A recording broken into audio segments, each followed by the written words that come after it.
Berdasarkan catatan tahunan Komnas Perempuan 2023, jumlah kasus kekerasan dalam pacaran menempati urutan pertama. Jenis kekerasan di ranah personal yang dilaporkan ke lembaga layanan selama 2022. Angka kekerasan dalam pacaran tertinggi dengan 3.528 kasus. Kekerasan yang dialami bukan hanya kekerasan fisik, tetapi juga kekerasan verbal termasuk pelecehan seksual. Alih-alih menjadi sumber kebahagiaan, hubungan yang dijalani justru menjadi racun atau kerap disebut sebagai toxic relationship. Setiap tindakan tentunya dilatar belakangi karena suatu dorongan atau motif. Begitu pula dengan kekerasan dalam relasi pacaran. Dalam edisi Rik Fokus kali ini, akan dikupas tuntas bagaimana fenomena kekerasan dalam pacaran dan apa yang harus dilakukan ketika terjebak dalam toxic relationship. Berikut, wawancara kami bersama kriminolog anak Hanifah Hasna.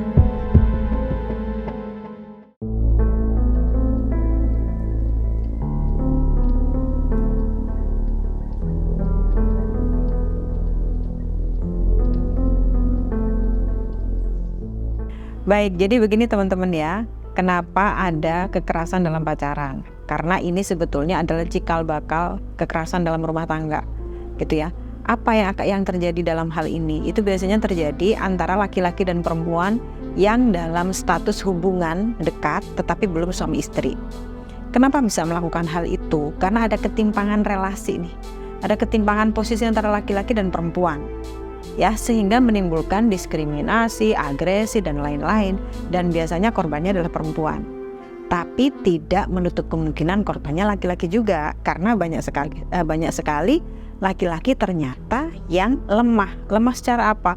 Lemah secara pengendalian diri, lemah secara harga diri, sehingga dia layak menjadi korban.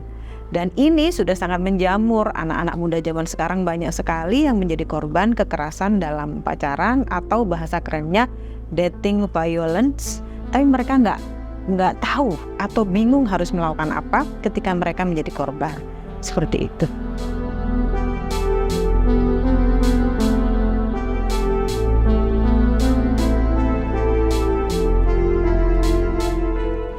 Faktor penyebabnya, kita melihat dari pelaku dan korban ya. Kalau pelaku itu biasanya karena yang pertama pengendalian dirinya kurang. Terus apalagi? Biasanya dari pengasuhan.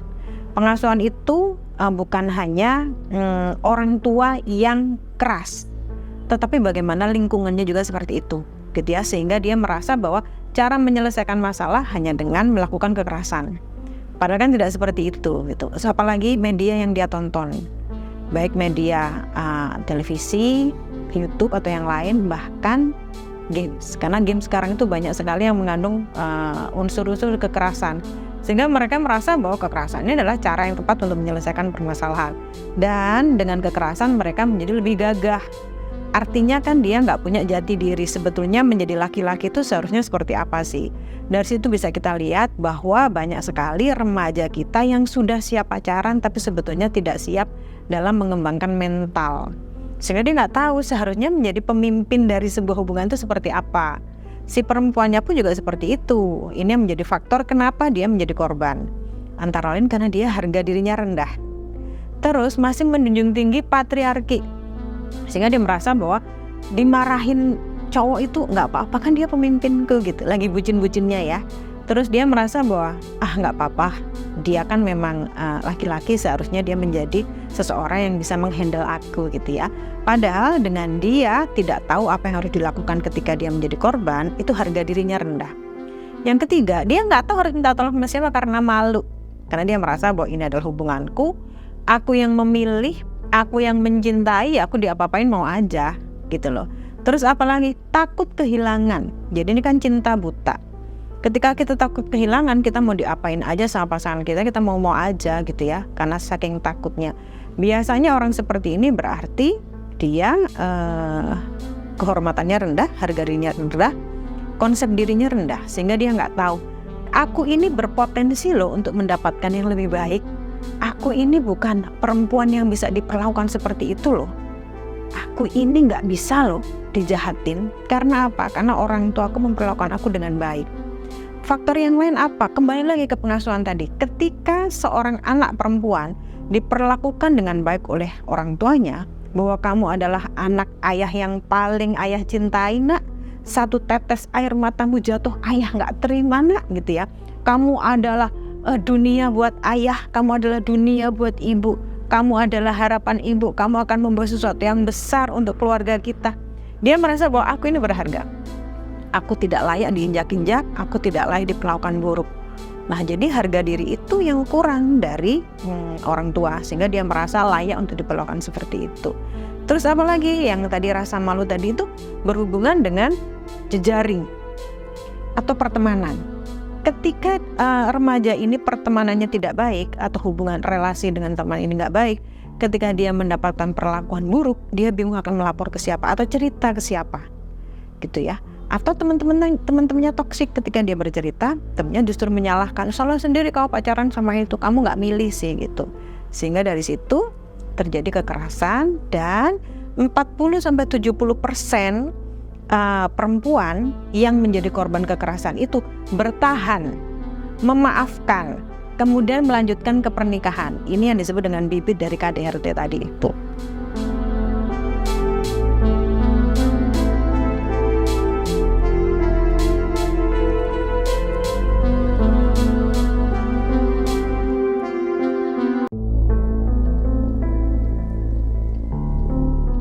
Oke, baik. Balik lagi seperti yang tadi itu ya. Pihak yang pertama tidak punya harga diri atau lemah secara kepribadian. Pihak yang kedua merasa punya dominasi patriarki, kalau laki-laki punya dominasi pokoknya ya, entah itu laki-laki atau perempuan. Sehingga dia merasa dia layak memperlakukan hal itu. Ditambah lagi dengan kekuatan-kekuatan lain, baik kekuatan secara finansial, kekuatan fisik, atau kekuatan jabatan yang membuat mereka menjadi mudah sekali melakukan kekerasan terhadap siapapun. Bukan cuma kepada pasangannya, tetapi kepada siapapun. Bisa ke temannya atau relasi yang lain gitu. Nah, sebetulnya kekerasan ini sudah bisa kelihatan kok dari awal berhubungan. Tanda-tandanya nih, bisa sering banget mengkritik, segala salah gitu ya. Terus suka memojokkan. Terus sarkas bercandaannya, atau dia sengaja mencari rahasia atau menciptakan rahasia untuk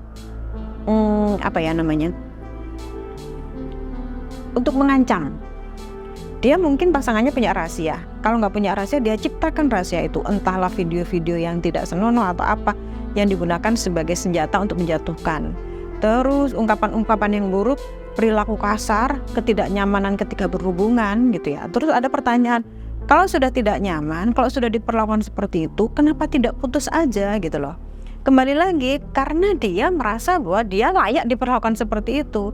Ketika seorang anak atau seorang remaja merasa bahwa dia tidak layak diperlakukan seperti itu, dia akan segera mundur. Bahwa red flag itu udah ketahuan dari awal. Makanya masing-masing anak harus punya deteksi dini. Oh, ini laki-laki atau ini perempuan nggak layak untuk dipacarin atau nggak layak untuk dijadikan partner.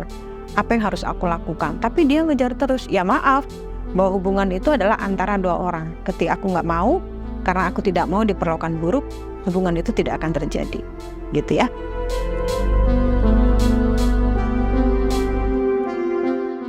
Oh gini, jadi bentuk kekerasan dalam pacaran atau dating violence itu hampir sama dengan KDRT, yaitu yang pertama fisik, yang kedua emosional, yang ketiga itu seksual, yang keempat ini tambahan itu sekarang adalah finansial. Kok bisa sih? Kalau fisik jelas ya Mbak ya, kalau fisik itu jelas dipukul, ditampar, disundrungin gitu ya. Kalau emosional itu dikata-katain, ditinggal selingkuh, atau tidak diperbolehkan untuk melakukan hobinya, itu kan mengekang sekali. Padahal sesama remaja dia berhak untuk mengembangkan diri. Terus seksual jelas. Nah, yang terakhir itu finansial. Ada beberapa orang di dalam berhubungan itu ikut menghandle keuangan pasangannya, sehingga pasangannya mengalami kerugian yang besar ataupun nggak besar yang seharusnya tidak dilakukan, dan itu banyak sekali. Lalu apa yang harus dilakukan ketika menjadi korban? Apakah bisa dilaporkan? Sejauh ini tidak ada pasal-pasal yang mengatur tentang hubungan dalam pacaran. tetapi bisa dilaporkan menggunakan pasal-pasal yang sudah ada. Misalnya kekerasan fisik, berarti laporannya adalah laporan kekerasan.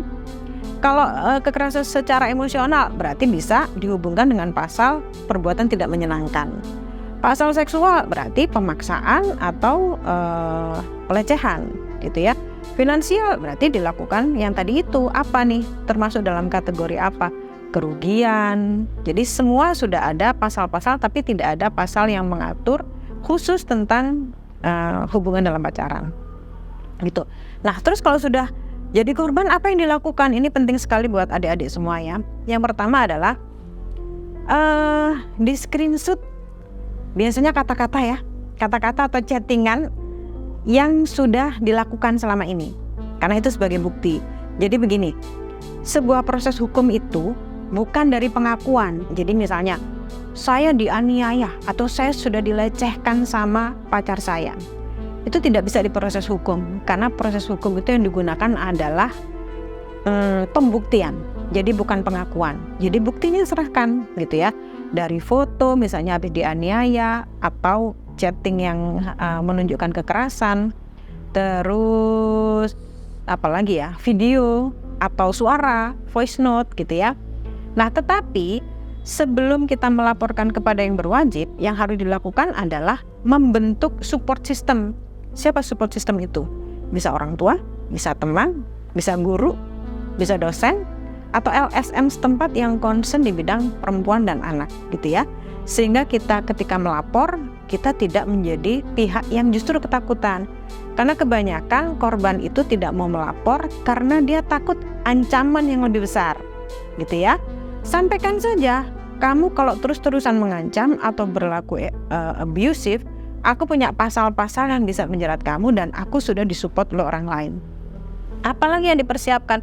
Persiapan mental, karena ketika kita menyampaikan kepada orang lain, orang tua, bahwa aku diperlakukan seperti ini, itu kan kondisi terprediksinya adalah dia diomelin kan. Lagian kamu mau aja diperlakukan seperti itu, teman-temannya begitu.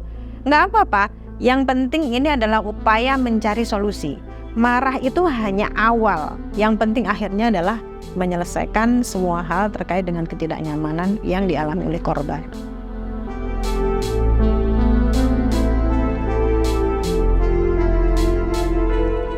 Pola kekerasannya itu sama seperti KDRT ya Mbak ya. Jadi yang pertama begini, harmonis atau mesra, habis itu ada pemantik, terus ribut, pukul-pukulan kalau dia menggunakan tenaga.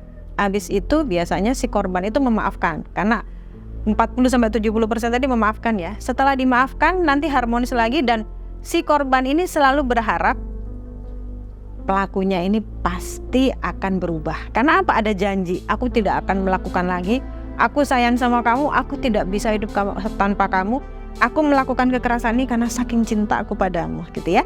Nah, setelah hubungan romantis gitu lagi, ada pemantik lagi, berantem lagi, keluar kata-kata kasar lagi, terus seperti itu sampai hari menutup mata ya, sampai akhir menutup mata seperti itu. Jadi polanya sama, dari yang mesra, konflik, kekerasan, memaafkan, mempercayai bahwa dia akan menjadi baik, kembali lagi seperti itu.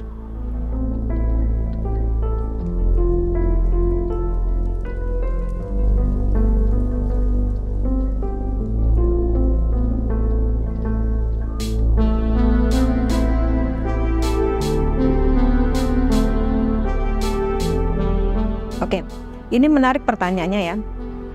Jadi apa yang harus dilakukan atau apakah masih bisa diteruskan gitu ya. Yang pertama dilakukan adalah sadari. Yang kedua stop, yang ketiga move on. Itu untuk yang menyadari bahwa ini tidak bisa dilanjutkan lagi. Kenapa harus ada sadari? Karena banyak pasangan-pasangan itu yang nggak menyadari kalau pasangannya itu toksik. Atau ini adalah bibit-bibit dia akan abusive gitu ya. Jadi merasa bahwa oh aku ini memang layak kok dianiaya gitu ya. Oh aku ini layak kok dikata-katain. Biasanya anak-anak perempuan yang seperti ini itu karena setiap hari mendapatkan doktrin dari pasangannya sehingga dia sampai lupa sebetulnya yang seharusnya itu seperti apa sih. Perasaanku itu bagaimana sih? Boleh gak sih aku marah? Boleh gak sih aku sedih? Karena dia udah gak tahu lagi, karena setiap hari dia dikata-katain gitu loh. habis sadari, dia menyadari bahwa oh ini adalah orang yang tidak baik atau tidak tepat untukku. Stop itu sesuatu yang susah, tapi stop ini adalah akhir dan awal. Ketika bisa stop, berarti dia bisa mengakhiri hubungannya dan dia bisa mengawali hubungan yang baru. Move on dengan cara apa? Dengan cara banyak hal lah, dengan mencari kegiatan baru atau segera mencari pasangan baru yang lebih baik. Apakah pasangan yang toksik ini bisa berubah? Bisa, tapi butuh energi yang besar sebagai pasangannya untuk membantu. Karena ini adalah bentukan dari siapa tadi itu? Bentukan dari keluarga, bentukan dari peer groupnya, bentukan mungkin dari teman-teman ya, dari peer groupnya, atau bentukan dari media yang dia gunakan tadi itu. Jadi banyak sekali.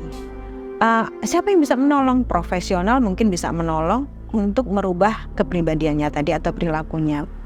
Terus apakah bisa ditunggu? Kalau mau nunggu silakan, tapi tidak ada jaminan dia bisa sembuh 100%, karena itu sudah jadi karakter gitu ya. Oke, sekarang sembuh kan belum tentu 5 tahun lagi sembuh, 10 tahun lagi sembuh. Karena ketika tidak sembuh, si pasangan harus punya energi yang besar untuk menyelesaikan ini semua. Karena potensinya melakukan kekerasan terhadap istri dan anaknya juga sangat-sangat besar.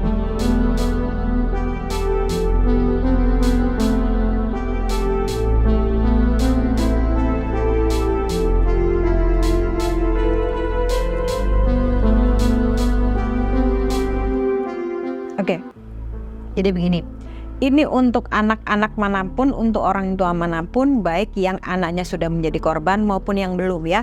Karena kita nggak mungkin nunggu anak kita jadi korban terus kita baru sadar.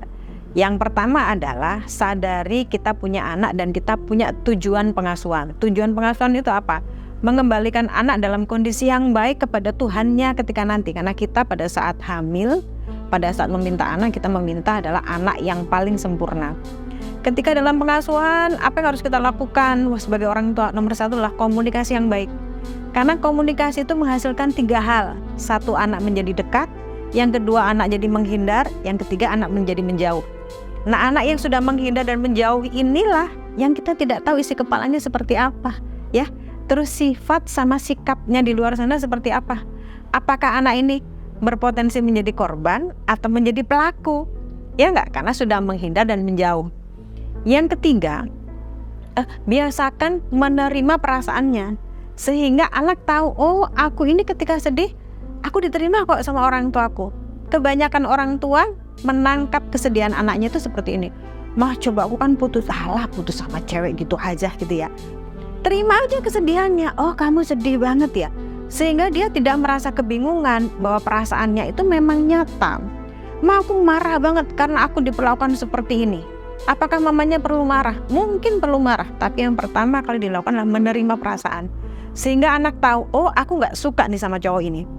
Oh aku sedih nih diperlakukan seperti ini. Oh aku merasa terhina nih ketemu sama orang seperti ini dan diperlakukan seperti itu. Jadi anak tahu gitu ya. Yang ketiga apa? Biasakan untuk anak itu segera menyelesaikan segala permasalahannya. Jadi anak bisa mencari solusi. Nah, ketika anak nggak ada kedekatan dengan orang tua, anak juga bingung akan menyampaikan ke siapa, sehingga orang tua tahu-tahu sudah kebablasan, misalnya sudah hamil atau sudah menjadi korban kekerasan. Terus apalagi ya? Naikkan harga dirinya, gitu ya. Sampaikan bahwa kamu berharga, kamu tidak layak diperlakukan seperti itu. Kamu ini adalah orang yang sangat penting. Kamu harus diperlakukan yang layak. Sehingga ketika ada laki-laki yang memperlakukan anak seperti itu, dia tahu bahwa ini bukan tempatku, gitu ya.